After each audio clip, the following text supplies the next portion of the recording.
అందరికీ నమస్కారం. తెలుగు కథామాలకు స్వాగతం. వారధి సీరియల్ చదువుతున్నాను. రాసిన వారు ద్వివేదుల విశాలాక్షి గారు.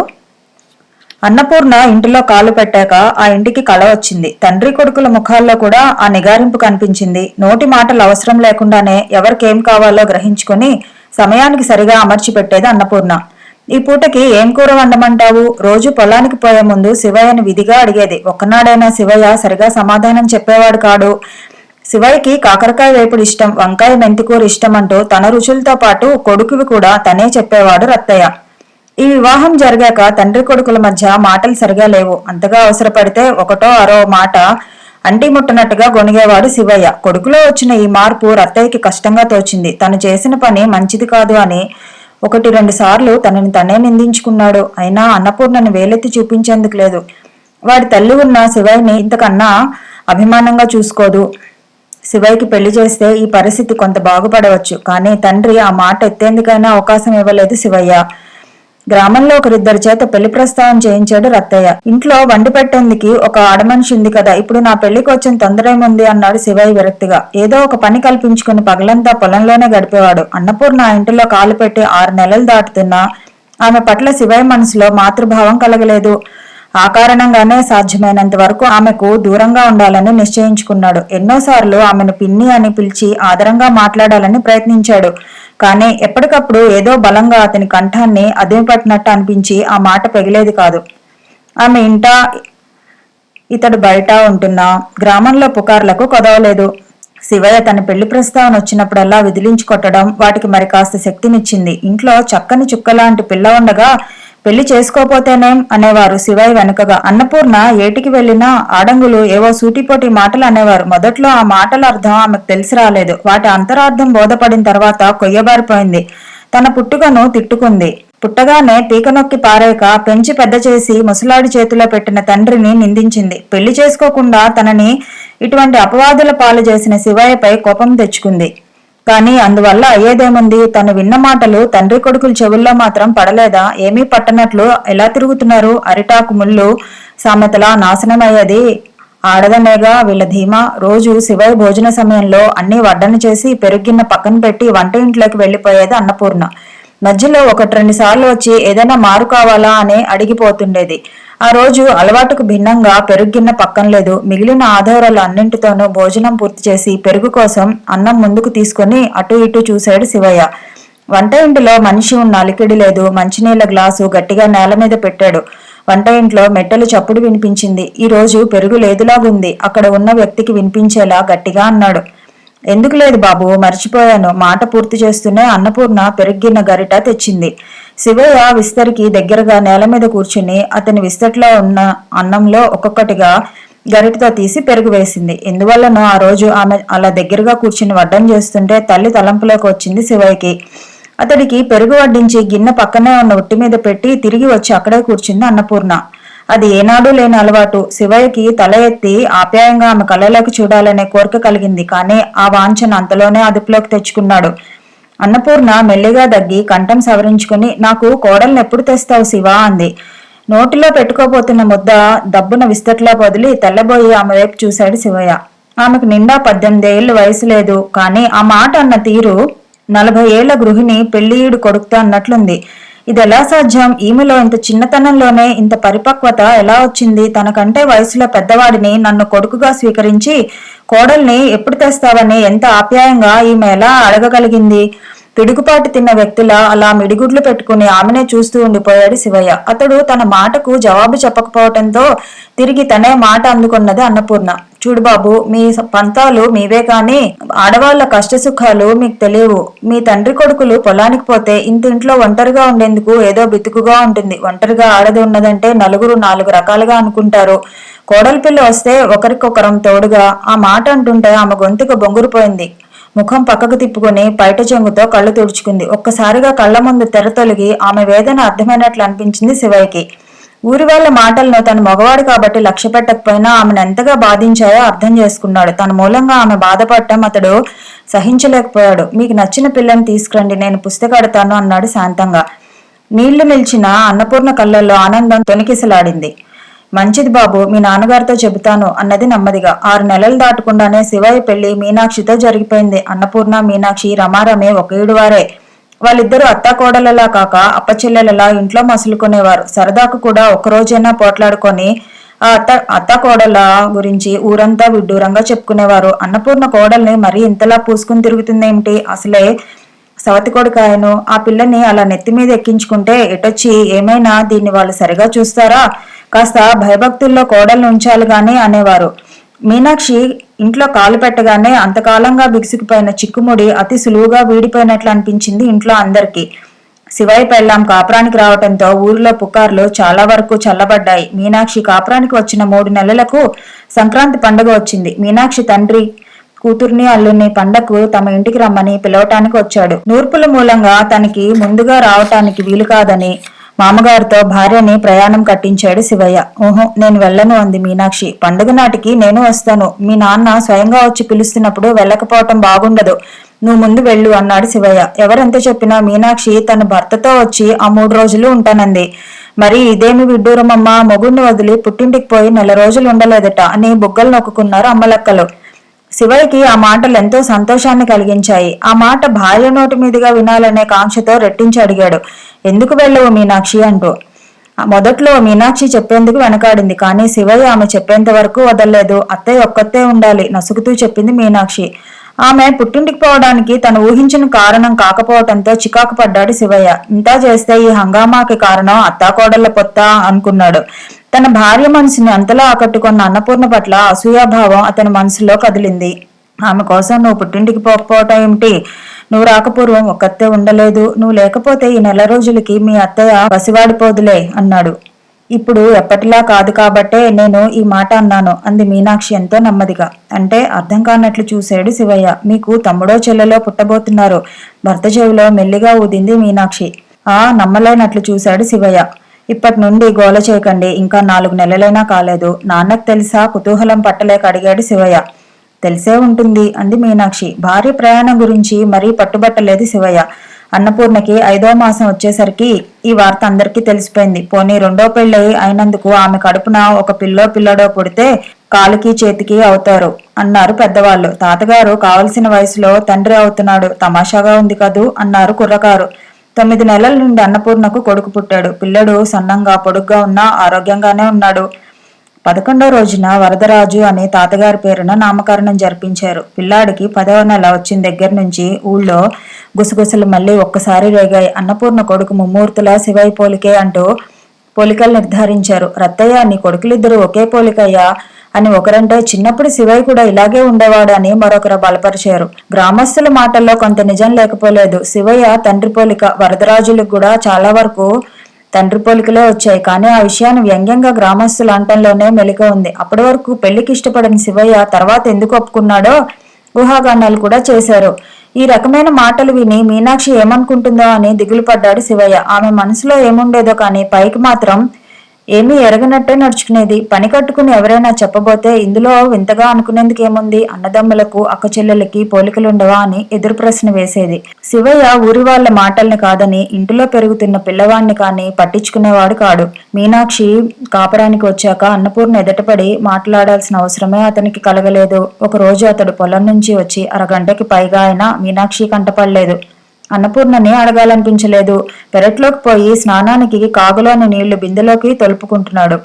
రాజు ఏడుస్తుంటే అలా బయటకు తీసుకువెళ్ళింది మీనాక్షి. నువ్వులే శివా, నేను నీళ్లు తొలుపుతాను అంది అన్నపూర్ణ పెరట్లోకి వచ్చి. తీసుకున్నాను, మరి అక్కర్లేదు అంటూ బిందెని పక్కకి లాక్కున్నాడు శివయ్య. అతడి స్నానం పూర్తయ్యేసరికి మీనాక్షి వచ్చింది. ఈ రోజు తొందరగా వచ్చేసారే అంది. మరేం అన్నాడు శివయ్య ముక్తిసరిగా.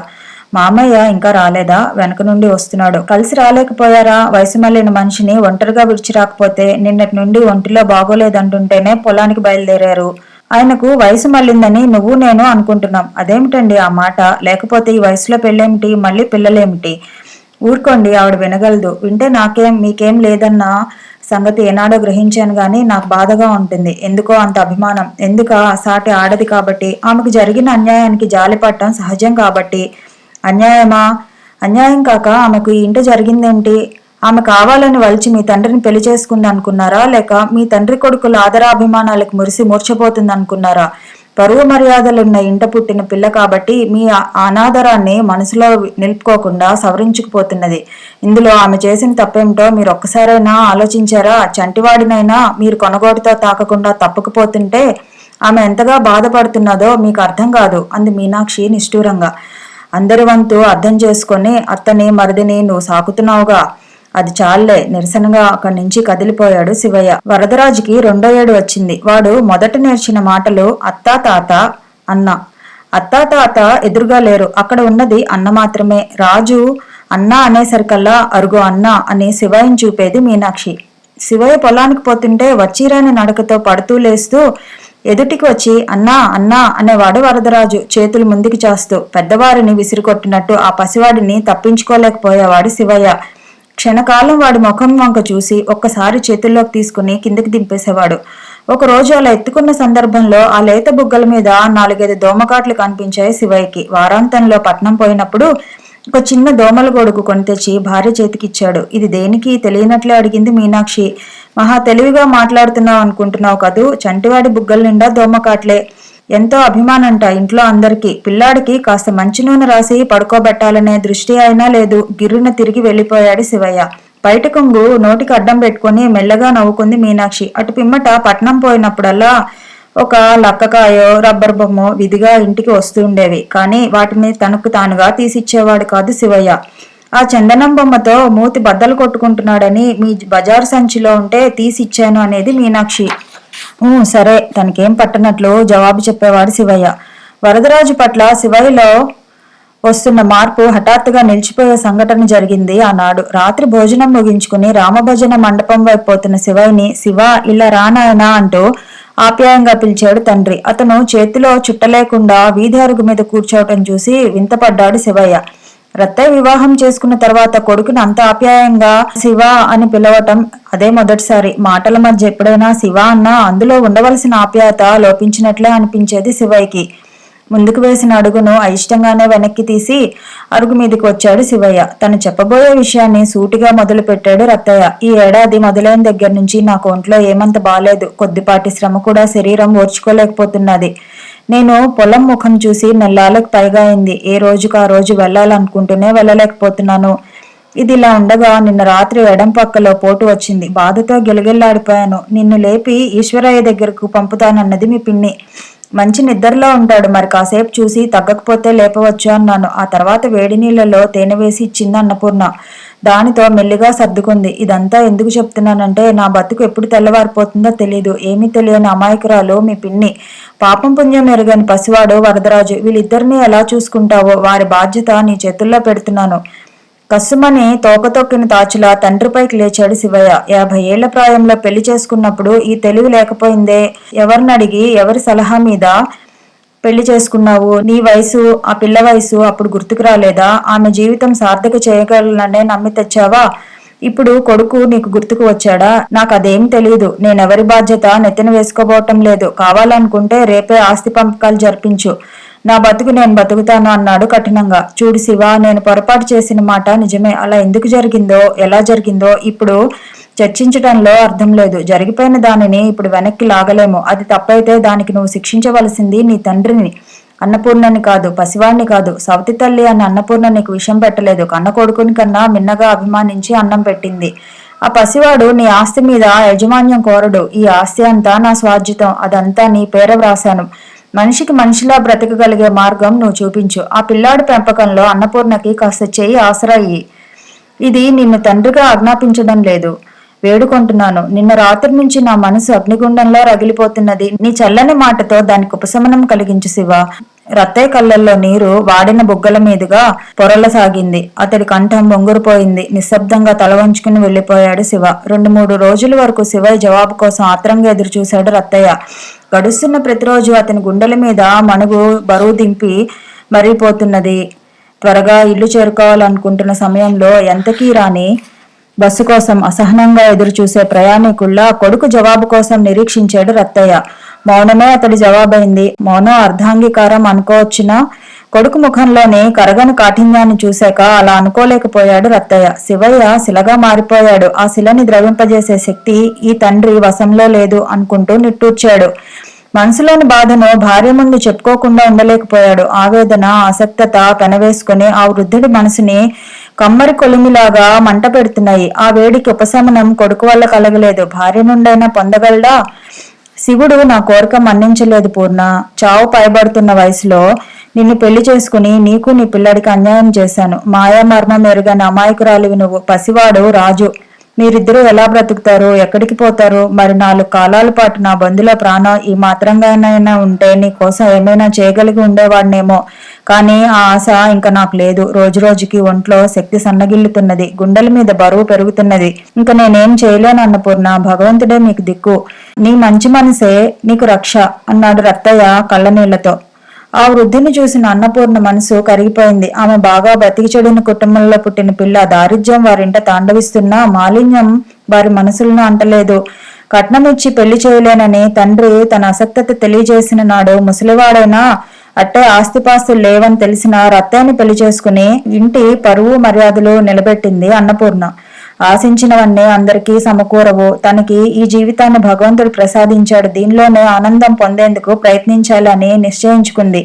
అత్తిల్లు ఆనందధామంగా ఉంటుందని అన్నపూర్ణ ఆశించకపోయినా అంత అపశృతిలా కూడా ఉంటుందనుకోలేదు.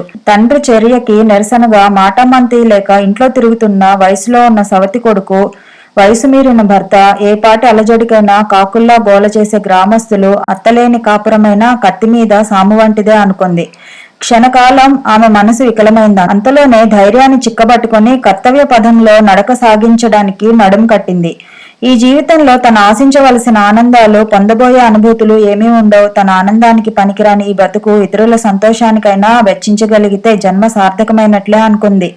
తను కాలు పెట్టిన ఈ ఇంటిని తీర్చిదిద్ది చల్లగా సాగేలా చూడాలని, వృద్ధుడైన భర్తకి చిన్నతనంలోనే తల్లిని కోల్పోయిన సవితి బిడ్డకి సదుపాయంగా రోజులు గడిపివేయాలని నిర్ణయించుకుంది. ఆమెకు భర్త పట్ల ప్రత్యేకమైన అభిమానం, అనురాగం కలగలేదు. జాలి, సానుభూతి కలిగాయి. ఆ జాలితోనే అతనికి సేవ చేసింది. ఆ సానుభూతి కారణంగానే అతని మనసు నొప్పించకుండా మసులుకుంది. మొదటిసారిగా అతని పశ్చాత్తాపాన్ని చూసిన అన్నపూర్ణ మనసులో భర్త ఎడల ఆర్ద్రమైన భావాలు కదిలాయి. అతడు తన కోసం, తన పిల్లడి కోసం ఎంతగా తపస్తున్నాడో తెలుసుకుంది. ఆ సమయంలో అతన్ని ఓదార్చి ధైర్యవచనాలు చెప్పవలసిన విధి తనపై ఉన్నట్లు గుర్తించింది. అతని కన్నీటిని తన చీర చెంగుతో తుడుస్తూ అతని కేశాల్లోకి వేళ్లు పోనించి, మీరేమీ కంగారు పడకండి. శివయ్య పైకి కఠినుల్లా కనిపించిన మనసు చాలా మెత్తన. రాజుకు నాకు అన్యాయం చేయడు. మా కోసం మీరు ఇలా దిగులు పడుతూ ఆరోగ్యం పాడు చేసుకుంటే నాకు చాలా కష్టంగా ఉంది. ఇప్పుడు మీకు వచ్చిన ఆపదేం లేదు. అనవసరపు ఆందోళనల్ని వెనక్కి తోసి ఉత్సాహంగా ఉండండి. రాజుని మీరే పెంచి పెద్ద చేద్దురుగాని అంది ఓదార్పుగా. ఆమె ఆత్మీయమైన ఊరడింపుతో రత్తయ్య వాడిన బుగ్గల మీదుగా కన్నీరు బొటబొటా కారింది. అన్నపూర్ణ అంటూ ఆమెను గట్టిగా గుండెకు అదుముకున్నాడు. తల్లి పిల్లల్ని సందిట చేర్చుకొని ఓదారుస్తున్నట్టుగా అతన్ని చేతుల్లో ఇముడ్చుకుంది అన్నపూర్ణ. ఆ రాత్రంతా అన్నపూర్ణ భర్తను అన్వయించి ధైర్యం చెప్తూనే ఉంది. ఇంకా ఎంతో జీవితం కళ్ల ముందు పరుచుకున్నట్లు ఉత్సాహపూరితమైన మాటలు చెప్తూనే ఉంది. తెల్లవారుజామున కాస్త కన్నుమూశాడు రత్తయ్య. మలికోడి కూయగానే లేచి ఏటికి పోయి స్నానం ఝానం ముగించుకొని సూర్యోదయానికి పూర్వమే శివకోవెల ముందు నిలిచి ఉండటం రత్తయ్యకు అలవాటు. ఊరు విడిచి బయటికి వెళ్లిన ఏ 1-2 సమయాల్లో తప్పిస్తే అందుకు భిన్నంగా జరిగింది లేదు. కోడికూతతో లేచిన అన్నపూర్ణ గొడ్లకి గడ్డివేసి పాలకుండ, పెరుగు చట్టి కడిగి ఓడవేసి వచ్చి చూసేసరికి రత్తయ్య ఇంకా నిద్రపోతున్నాడు. రాత్రి అంతా సరిగా నిద్రలేదు. కొంచెం సేపు అయ్యాక లేపవచ్చునని ఇంటి పనిలోకి జొరబడింది. అత్తగారు లేచిన కొద్దిసేపటికే లేచిన మీనాక్షి, ఈ రోజు మామయ్య ఇంకా లేవలేదా అంటూ ప్రశ్నించింది. రాత్రి అంతా సరిగా నిద్రలేదు. ఏదో బాధ పడుతూనే ఉన్నారు. ఇప్పుడే కన్ను మూశారు అంది అన్నపూర్ణ. మరి కాస్త వ్యవధిలోనే లేచిన శివయ్య పళ్ళు దోముకుని పుల్ల చేత పట్టుకొని పొలం వైపు వెళ్లిపోయాడు. అన్నపూర్ణ మజ్జిగ చేసి వెన్న తీసి పాచిపని పూర్తి చేసుకుని కోడలు పితికి తెచ్చిన ఎర్రావపాలు తంపి మీదకెక్కించి బర్రెపాల కోసం ముంత సిద్ధం చేసి ఉంచేసరికి ఉయ్యాలలో రాజు కెవ్వుమని ఏడుస్తూ లేచాడు. అప్పటికే కరకరా పొద్దు పొడుచుకు వస్తున్నది. రత్తయ్య ఇంకా మంచం మీద ఊరగా తిరిగి పడుకుని ఉన్నాడు. పిల్లాన్ని చేతిలోకి తీసుకుని భర్త మంచం దగ్గరకు వచ్చింది అన్నపూర్ణ. చంటివాడు ఇంతలా ఏడ్చినా తెలివి రాలేదు.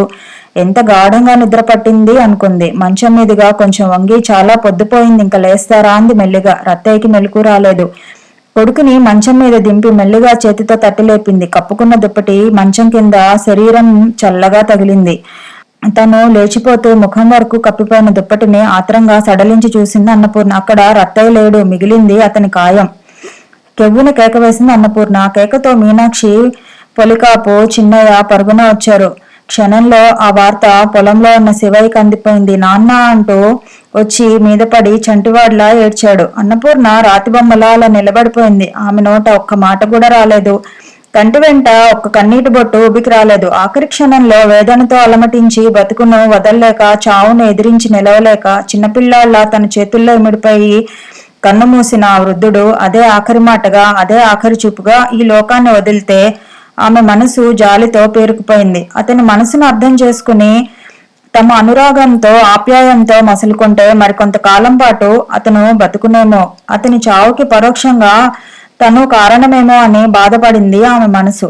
తండ్రికి తనయుడుగా తను చేయవలసిన విధులన్నీ 12 రోజులు శ్రద్ధగా నెరవేర్చాడు శివయ్య. గ్రామంలో కొందరు వ్యవహారవేత్తలు పిన్ని మాట ఏమి చేస్తావో, పిల్లాడికి ఏమిస్తావు అంటూ ప్రశ్నించారు. ఆ మాటలకి ఇంకా సమయం రాలేదు అన్నాడు శివయ్య. 13వ నాడు వచ్చిన బంధువులంతా వెళ్లిపోయారు. వీధి అరుగు మీద రత్తయ్య లేకపోవటం దారిని పోయే వాళ్ళకి వెల్తిగానే అనిపించింది. కథ కొనసాగుతుంది. మళ్ళీ కలుద్దాము. ఈ వీడియో మీకు నచ్చితే లైక్ చేయండి, షేర్ చేయండి, కామెంట్ చేయండి, ఛానల్ని సబ్స్క్రైబ్ చేయండి.